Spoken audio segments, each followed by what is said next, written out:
I met Michael at work and fell in love.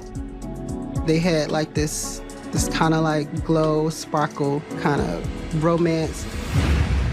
But their passionate love story was cut short one fateful night. You've been shot in the head? She and her boyfriend had been shot and needed assistance immediately. While two victims cling to life, detectives must unravel what went wrong. Was this a robbery gone wrong, or was this an execution? Someone had been stalking her and peeking through our windows. And when a possible third victim emerges, the investigation goes into overdrive. I remember asking, where's my sister? Where's Star? She didn't answer the phone for none of us. She didn't call back or anything. Something had up. It's a case filled with miracles. God had other plans. She was still alive. And monsters. He was a controlling man, very controlling man. It was crazy. Only Satan is that controlling. There are legitimate concerns. Will he do this again? They found 70 human bones behind a grocery store. He was the devil's child, I would say.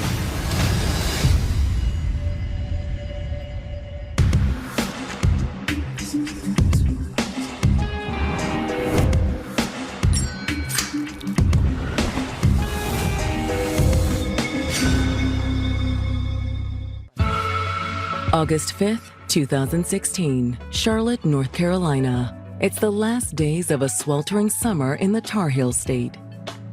Charlotte is one of the fastest growing cities in America, and that's been that way for decades now. It's a college town, and UNC Charlotte sits right in the middle of University City Boulevard. It's a wonderful place, just wonderful. But as night falls on the charming city, a desperate 911 call comes in to local dispatch. The dispatch received a very unsettling, disturbing call. The caller identifies herself as 46-year-old Katrina Paul. She seemed to be in highly distress, and she was stumbling over her words. Katrina said she'd been shot. He shot me. Okay, when did you answer that? In my head. You were shot in the head? Yes, ma'am. Katrina goes on to say that she isn't the only victim in need of medical assistance. She said her fiance, Michael Gretzinger, had also been shot. Okay, where did you get shot at? He's in the head. By the time police arrive on the scene, Katrina is barely conscious. You take her, I've got him. And her fiancé, Michael, is in even more dire shape. Thanks, sir. Can you hear me? He was alive, but barely. I've got a pulse here. He was non-responsive and unconscious, unable to communicate to them. Michael was on the brink of death, and they had to move fast if they wanted to save his life. 38-year-old Army veteran Michael Gretzinger had a passion for creativity. After concluding his time in the military in 2009, he started pursuing some of his other dreams. He wanted to pursue an acting career. He also wrote poetry. He was always looking out for everybody, trying to lift people up and inspire them. To fund his passions, Michael started working odd jobs around the Charlotte metropolitan area. Eventually, he found a job at the grocery store. And it was there he met 44-year-old Katrina Paul. My mom met Michael at work. They worked together and we became close. He was a cool dude. You say you write poetry? Yeah, not like Shakespeare or whatever. Okay. More like spoken word stuff. Well, that's really cool. Michael was drawn to Katrina's bubbly personality. My mom's very goofy, and her laughter is amazing as well. She laughs about anything. She talks to anyone, and she hugs everybody. That's the warm spirit in her. As outgoing as she was, she's like, you know, kind of like the life of the party in a sense. And I think he was like one of those kind of guys where like he didn't meet a stranger.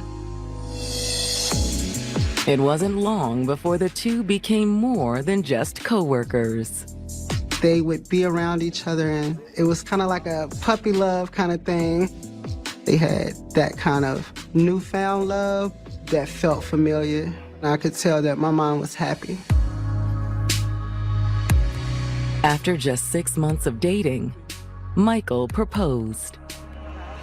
When Michael wanted to take it to the next level with my mom, I gave him my blessing because he was so respectable about it. He didn't want to impose, he didn't want to intrude. And I'm a mama's boy, so that was important to me. It only felt natural that they would be looking for happily ever after. And as their wedding day drew near, everything seemed to be going the happy couple's way. The two started to look for a place to live together, and they found a place in the university area of Charlotte. She was super excited. We talked about her decorating and decor and things like that. Michael also found a new job in radio that he really enjoyed. He went on to become a well-known and respected, fun-loving radio DJ. For Michael and Katrina, it seemed like the sky was the limit. They had like this kind of like glow, sparkle, kind of romance. But now, first responders have arrived at the couple's apartment to find them both suffering from gunshot wounds to the head. Paramedics determined that both were in very serious condition and in need of immediate medical care. It was a miracle that either of them was still alive. And as an ambulance rushes them to the closest hospital, their lives hang in the balance. It quickly became a race against the clock. It's unclear if either will see the light of day in the morning.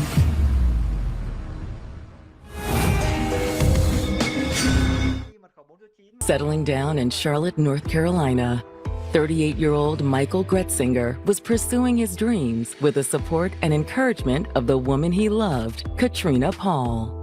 My mom met Michael at work and fell in love. They were together about 6 months before he proposed, and they moved in together. The engaged couple was looking forward to what the future held in store for them. I think they just were excited about taking it to the next level. It was like that commitment to each other for the rest of their lives. But now, it's uncertain if they'll even live through the night as paramedics rush them to the emergency room. They are both clinging to life. She had been shot in the head twice and was teetering on the edge of consciousness the entire time. But he was in much worse condition than she was. He was non-responsive. While ER doctors work to stabilize the couple, detectives arrive at their apartment and begin trying to piece together what happened. Why would somebody do this to somebody, first of all? And how do we get them behind bars and pay the penalty? Unfortunately, detectives don't find much evidence left behind. Investigators do not find any signs of forced entry or robbery at the scene of the crime. To the detectives, this suggests a crime of methodical execution. Michael and his girlfriend were not the victims of a random crime. They were targeted by someone they knew. And one of the responding officers already has a lead on a possible suspect. I saw someone when we first arrived. The officer said when he arrived at the apartment complex, he saw a man running with a towel. Hey! The officer explains he tried to run after the mysterious individual, but he soon disappeared into the night. The officer said that he saw him about 60 yards away, and so he wasn't able to give a very good description. Be on the lookout for a black male, 5'9", green shirt. Okay. Thanks, Al. Thank you. Armed with this description, the officers start knocking on the doors of neighbors, looking to see if they can provide any more additional information.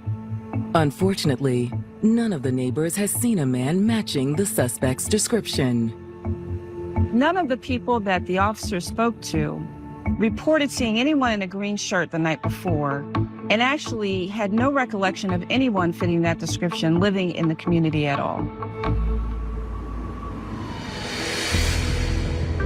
Meanwhile, news of the shooting is spreading to Katrina and Michael's loved ones. I got a call. It was a detective on the phone. He was like, well, I need you to get to Carolina Medical Center. Your mother's been in a fatal accident. I tried to not cry, but I couldn't help it. I was just emotional, and I was a nervous wreck. As Nikki races to the hospital, she tries to get the rest of her siblings on the phone. I started calling my brothers, TJ and Ty, my sister as well. I answered her phone, and it was like my mother was in the hospital, that she's been shot. At the time, I didn't know what was going on, who did it. I just got up and went to the hospital. I think I was either at work or leaving work in Columbia, South Carolina, when I got that call.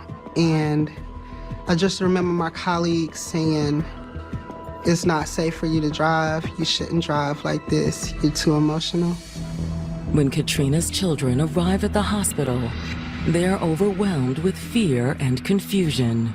It was just like, it was like everything was stopped. It was in slow motion at that time. Like, I just wanted to see my mama and make sure she was okay at that time. Seeing my mother on that bed, it was something that I never thought I would see. Michael was on the same floor of the hospital. I remember wanting to go visit with him and see how he was doing, and I wasn't allowed to. Detectives are hoping family members might have a lead on who did this to the beloved couple. They asked me, do I know what happened or did I know? I'm like, sir, no. Do you know anyone who would want to hurt your mother or Michael? No. They're just really nice, everyday people, you know? The family was shocked that this had happened. They were a couple that generally just spent most of their time with each other. There was nothing I could tell them. I had the slightest idea. They were very loving, kind, and gentle people. Not the type of couple or individuals to have enemies. But Nikki says there's something else she needs to tell the investigators. Me and my brothers, we've been trying to get a hold of our sister Star to let her know what's going on, but she's not answering her phone. We calling and calling and calling and calling and calling Star. She never picked up. She never answered the phone. I remember asking, where's my sister? Where's Star? We're really worried about her. No one had been able to get in touch with her, and they were unable to reach her by phone for several hours. It was very concerning. If Star knew what was going on, she would have been there. So a lot of things was just going through my head about what could have happened or what's going on. Now the family is starting to worry, could she be another victim in this crime?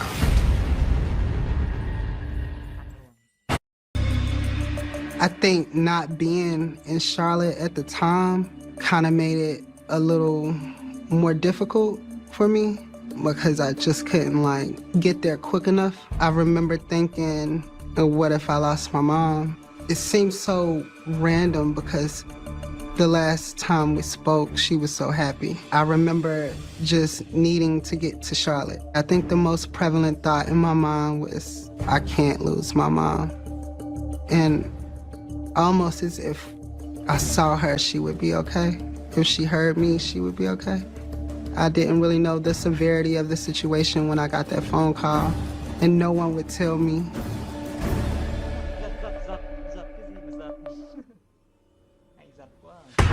"38-year-old radio DJ Michael Gretzinger and his fiancée Katrina Paul are undergoing emergency surgery after being shot in the head in their Charlotte apartment.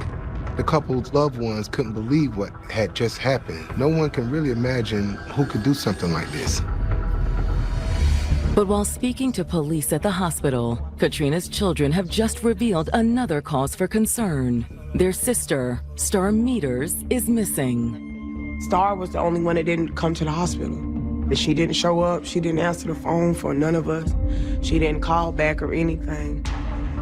There's absolutely no way that something like this would have happened, and she wouldn't have been by her mother's side. Just the fact that she's not here right now, something's got to be wrong. Star's siblings tell the detectives that she was closer to their mother than any of them. She was more of a mama's girl than me, you know? She was very passionate about the things that she loved, family being probably number one. Has your sister ever disappeared like this before? No, never. My sister's not nowhere to be found, and our mother's laying in the hospital bed. Something ain't adding up. They're starting to worry she could be another victim in this crime. You're already looking at 2 victims. It's not a far stretch to think that there might be a third. When's the last time you spoke with your sister? A few weeks ago, she came over to the house. She called me and told me she had somebody with her. And when she showed up, the person she had with her was Tim. Nikki explains that Timothy Crumity is her mother's ex, the man she was with before Michael. Him and my mother, they dated for some years, but then they broke up a couple years ago. The family goes on to tell the investigators that Timothy was the pastor of a church nearby in Concord, North Carolina. The first time I met Tim was in middle school. I was like 12 or 13. I never liked him at all. Like, I guess it was just the feeling that I got of his presence. He did a lot of things behind closed doors. Timothy tried to be 2 different people. They had an on and off again relationship. You would see him and then you wouldn't. Katrina's family says that the more turbulent their relationship became, the more Tim showed his true colors. Over the course of her relationship with Tim, he became more and more controlling. Abusive, physically, I really never seen, but his words was very abusive. And after over 10 years together, Katrina finally had enough. She put an end to this on again and off again relationship. When he came over to our house that day with Star, he was definitely trying to weasel his way back into our lives. What is he doing here? Just hear him out. Listen, I really miss you guys. For a while there, I thought we was family, right? I guess. I got you a little something. He tried to make a peace offering with me. He tried to bring me some liquor. Thanks, Tim. I apologize for everything. I hope you forgive me so we can be in each other's lives again. That's very kind of you. Tell your mom hello for me, okay? Star was more forgiving, but Nikki was not buying it. I'm like, okay, cool. Because I don't like people I don't like in my house. I'm the oldest, so I definitely remember more about my mom's relationship with Tim, more than Star does. Investigators agree that Tim's behavior did seem concerning. They definitely wanted to talk to him, and as soon as possible. But could a man of God really be capable of this kind of attack? Hey, come here. You're gonna want to take a look at this. They were shocked to find that he had an alarming and long criminal history, spanning back as far as 25 years. And this isn't the first time he's been suspected of murder.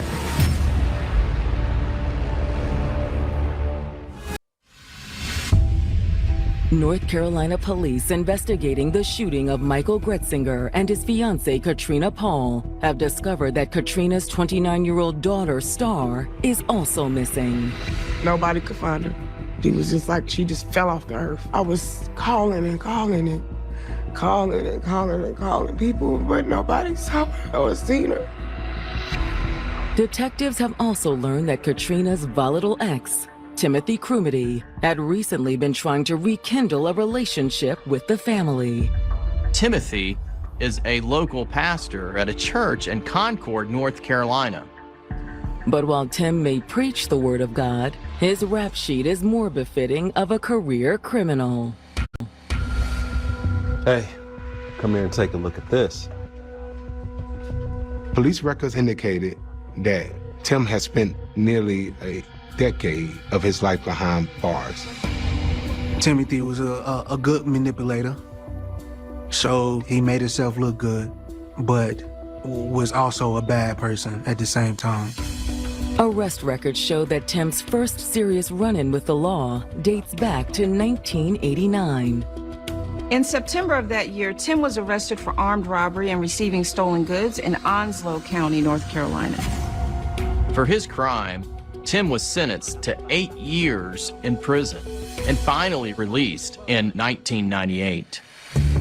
After he was released, it seemed like Tim was just living a normal, law-abiding citizen type of life. He got a job with a flooring company in Kannapolis, a city just north of Charlotte, and he was also serving as a pastor for a local church. But just a few years later, Tim found himself back on the wrong side of the law. In June of 2005, the boss at the flooring company where Tim worked, Danny Johnson, was found shot to death in a local park. Danny was last seen alive with Tim at a bank in Charlotte. Danny had loaned Tim $5,000 to pay off a debt. In September of that same year, police working the case arrested Tim for murder, under the assumption he killed Danny to avoid having to pay back the $5,000 loan. He spent the next 5 years in Mecklenburg County Jail awaiting trial. But after a lengthy investigation failed to turn up any physical evidence tying Tim to Danny Johnson's death, the DA was forced to drop the charges for fear of not being able to secure a guilty verdict at trial. And in 2013, Tim was at the center of yet another homicide investigation. On July 3rd, 2013, Tim called 911 and claimed that an armed intruder shot his then wife, Sharon. Tim said he managed to get the gun away from the robber and shot him in the head. He essentially described it as some sort of robbery gone wrong. But the evidence at the crime scene didn't add up with Tim's version of events. The robber was identified as a handyman from the neighborhood, James Luther Banks. James and Sharon both died of gunshot wounds to the head, while Tim walked away unscathed. James did not have a history of violent crime, and his family says that he's the furthest thing from a thief or a violent killer. Compare that to Tim, who already had a criminal record and was suspected in a prior homicide, it just didn't add up. Despite the suspicions surrounding Tim and his version of events, police could never prove that he was lying, and so he was never actually charged with the death of these two people. After being involved in 2 homicides, you would think Tim would lay low. But less than 6 months later, he became a subject of another police investigation. In December 2013, Tim's house burned to the ground. Investigation revealed that he was the person that set his house on fire. Finally, investigators were able to turn up enough evidence to put Tim behind bars for arson and insurance fraud. But his shady history still doesn't end there. Shortly after his release from jail, Tim befriended an elderly woman in Rowan County and moved in with her. Tim managed to convince her to appoint him as her power of attorney and was responsible for her estate. Then in April 2016, this woman died under suspicious circumstances, and Tim was the executor of her estate. There was whispers that he killed her for her money, but that's all they ever were, whispers. Soon after, Tim moved to Concord, North Carolina for a fresh start and got another job as a preacher. It was there he met Katrina Paul and her family. It wasn't too much of a big church. It was a growing church, but he was a good preacher. However, to the investigators in Charlotte, one thing is now clear. Tim Crumity was far from a righteous man. Tim was not the servant of God everyone thought he was, the upstanding citizen. Instead, he was a career criminal with a trail of bodies in his wake. Homicide. And when detectives receive a call from the hospital where Michael and Katrina are undergoing treatment, it sounds like Tim's body count may have just gone up. Despite the doctor's best efforts, they were unable to remove the bullets from Michael's brain because they had gone so far through. And unfortunately, he succumbed to his injuries. I sat there as he took actually his last breath. When I learned that Michael passed away, it hurt me because I knew how much my mother loved Michael. I knew how much Michael loved my mother. But in spite of the tragic news, there's also a glimmer of hope. The doctors had better news about Katrina. Miraculously, neither bullet penetrated her brain. She was in stable condition.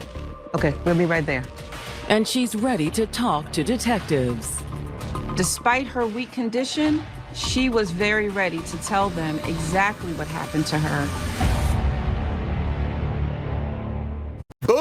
Homicide detectives in Charlotte, North Carolina are zeroing in on Tim Crumity as the prime suspect in the shootings of Michael Gretzinger and his fiancée, Katrina Paul. Michael unfortunately passed away from his injuries at the hospital, but doctors were able to save Katrina. Now that Katrina is out of surgery and in stable condition, she's ready to speak with detectives. Despite her weak condition, she was very ready to tell them exactly what happened to her. She tells investigators that there's no doubt in her mind who shot her. She says it was Tim Crumity. Timothy. He always put on this persona that he was a great man, that he was a child of God, and he really wasn't. Katrina tells the detectives when she first met Tim almost 2 decades ago, she had no idea his pious persona was a total sham. About 2001, my mom came home from church one Sunday. She had a great service and she wanted us to come to church with her next Sunday. I said, okay, cool, we go to church. The pastor was Tim. Katrina and Tim hit it off from day one. When she first met Tim, she was enamored by him. He spoiled my mom, and he did everything that he could to keep her happy. But once they started dating, Katrina began to see a different side of her pastor boyfriend. Over time, Tim became more and more controlling in their relationship. He wanted to know who Kim was talking to. Where was she going? Who was she with? When would she be back? Yeah, I've been stalking her and peeking through our windows and stuff. It was crazy. Only Satan is that controlling. Eventually, Katrina realized she needed to find a way out of the relationship. She had made several attempts to remove Timothy from her life. I think she went about it the way, we're all taught, you don't accept phone calls, you move away. She took a restraining order out on him because he was crazy. He just became obsessed with her.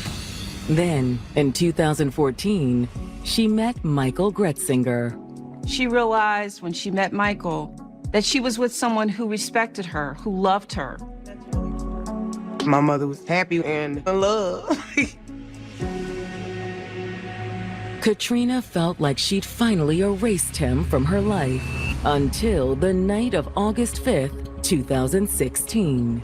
Katrina and Michael were supposed to go out on a date that night, but on their way to the restaurant, Katrina realized she had forgotten her phone. She realized she left her cell phone at home, so they turned around to go back. But when they arrived back home, there was an unwelcome surprise waiting for them.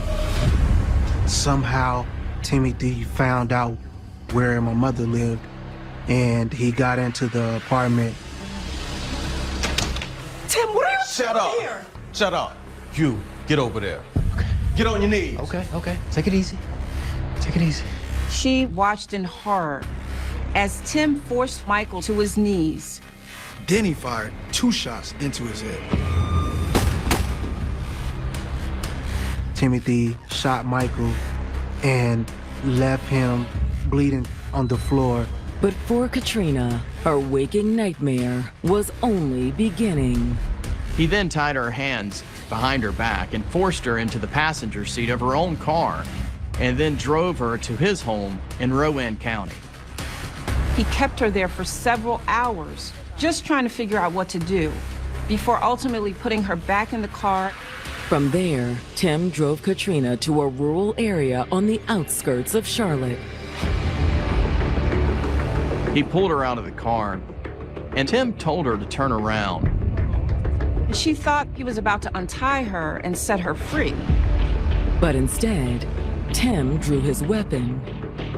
He raised his gun and shot her in the back of the head. Once she fell to the ground, he aimed and fired again.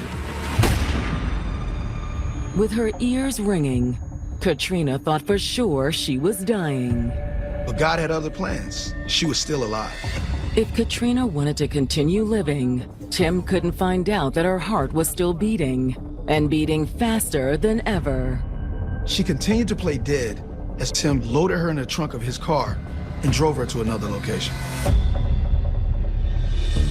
When the car stopped and Katrina heard Tim get out, she kept waiting. She waited in the trunk in darkness, unsure what would happen next. Eventually, she decided she needed to get help if she was going to survive. She started to try and get out of the trunk, pushing against the back of the seat and feeling around to see if there was anything that would help her get out.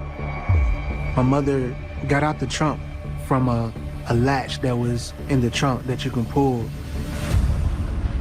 As she emerged from the trunk, she was relieved to see she was back at her apartment complex. Miraculously, she was able to stumble upstairs and call 911. You want to talk to me? Yes, ma'am. She was fading, like she was trying to leave, but she was too strong. She was fighting it. It's extremely rare to survive a gunshot wound to the head, but 2 gunshots, that's practically unheard of. However, the joy over Katrina's miraculous recovery is marred by the ongoing investigation into her daughter's disappearance. Did Tim say anything to you about Anastasia? About Star? No, why? To go through an ordeal like that, only to pull through and to realize that your child is missing, that had to be a devastating blow. We know that you've been through a lot already. We're going to find her. Armed with Katrina's statement, the investigators are ready to make their move on Tim Crumedy. They have all the evidence they need to arrest Tim. Police take Tim into custody that Sunday. Police charged him with first-degree murder and also assault, kidnapping, and attempted murder.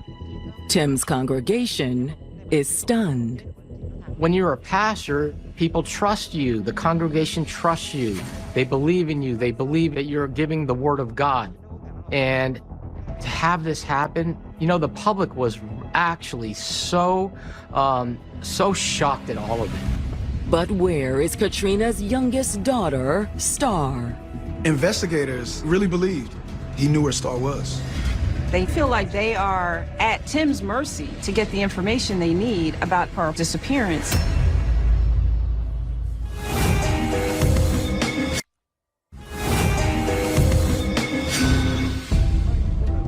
After surviving the brutal attack that claimed her fiancé's life, Katrina Paul has told detectives that the man responsible for pulling the trigger is her ex-boyfriend, Tim Crumedy. I just thought it was a miracle that she survived. It's proof that not only is God watching over us, but he's not done with her yet.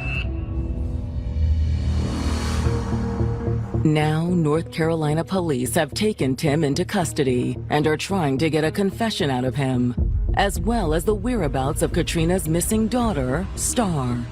Where is she, Tim? Unfortunately, Tim isn't forthcoming. I have nothing to say to you. I want an attorney. Tim refused to admit to anything. While Tim is booked into jail to await trial, the investigators continue their efforts to find Star. The detectives did their best. They tried, but no one could find her. I never accepted that she was gone, not for a second. I still had hope that my sister was somewhere. But as more time passes, that hope becomes harder to hold on to. It was months, and then it was years. And as Tim's trial approached, they still didn't have any answers about what happened to Anastasia. I was angry. I was very angry. I just felt so sorrowful for the family, the suffering they went through. I don't know how they deal with that burden. Despite their pain, Katrina's family is standing strong by their mother's side when Tim's trial gets underway in February 2018. When prosecutors make their opening statements, they contend that this crime was about one thing: control. Timothy was a controlling man. He was a very controlling man. When Katrina broke up with him and started dating Michael, prosecutors said that lit a flame of jealousy in his heart. The thought of being rejected, it pushed him over the edge. According to the prosecution, the events that played out on the night of August 5th, 2016, were the direct result of Tim's unbridled jealousy and rage. Tim executed his romantic rival in cold blood and attempted to do the same to his ex-girlfriend. But by sheer luck, she managed to survive. Among the prosecution's first witnesses was the first officer on the scene, who testified that he saw someone in a green t-shirt running away on the night in question. In court, he identified Tim Cremity as that person he saw running away. Investigators thought he may have grabbed a towel from Katrina's apartment to wipe his fingerprints from the crime scene. But the prosecution's most powerful witness by far is Katrina Paul herself. Before Katrina took the stand, they played her audio from her 911 call, and it just sent a chill through the entire courtroom. He stopped me. He stopped me. I heard my mom on that 911 call, and I just lost it. To have that played in a courtroom and broadcast everywhere, that is one brave woman. Brave enough to take the stand and confront the man who shot her face to face. It was the first time that she had seen Tim since that night, and he stared at her coldly as she testified. Katrina was able to describe her incredible story of survival to the jury about getting kidnapped by her ex, shot in the head not once but twice, and escaping from the trunk of the car to get help. It's nothing short of a miracle that she survived to tell them what happened to her. When the jury retires to deliberate, they take 2 full days to weigh the evidence. In the end, they found Tim guilty of first-degree murder of Michael Gretzinger, as well as the kidnapping and attempted murder of Katrina Paul. Tim Cremity is sentenced to life in prison without the possibility of parole. The public was so shocked at all of it. Shocked that a man who professed to be the representative of God would do this. For Katrina Paul and her loved ones, it's gratifying to see Tim sent away for life. But no punishment can make up for what he did to them. I don't feel like justice been served, only because he's still here. I thought it was too lenient. I thought there's ever a time where capital punishment should be in play. I thought this was one of those times. And even after Tim is sentenced for his attack on Michael and Katrina, her family still doesn't have answers on Anastasia's whereabouts. Everyone believed Tim had something to do with her disappearance, but he wouldn't talk. Another year goes by without any new developments in the case. But on January 15th, 2019, deputies with the Iredell County Sheriff's Office just outside Charlotte receive a chilling 911 call. Somebody was going to look at some land in Mooresville, and he came across some remains. They found 70 human bones strewn about a wooded area behind a grocery store. That evidence was sent eventually to North Carolina State Forensic Team. It was Anastasia Meters. For Anastasia's family, it's bittersweet news. When I found out that it was my sister, I just broke down. We didn't have to look no further. We knew that she was on her journey to heaven. After that, I just felt cold. You know, I just felt like, I felt a lot of anger. I'm an older sister, and looking at I would have traded tastes with her. Although the motive for Starr's murder is still unclear, her family believes it was just another way Tim tried to get back at Katrina for leaving him. Tim is still the main suspect in Anastasia's murder, but the case is still ongoing and he has not been tried for the crime. I think that no one imagines these kind of things happening. This kind of person is moving amongst us every single day. There are other Tim Cremudis out there. He was the devil's child, I would say. Don't ever think it can't happen to you, because it really can. If nothing else, the incident showed us how much we do truly love each other. Tim didn't take everything from me. He thought he did, but he didn't. I still have my mother. She's still beautiful and strong. It only made her strong. It didn't break us. Abuse is never okay. If you or someone you love is in an abusive relationship, there is help available. Call the Domestic Violence Hotline at 1-800-799-SAFE.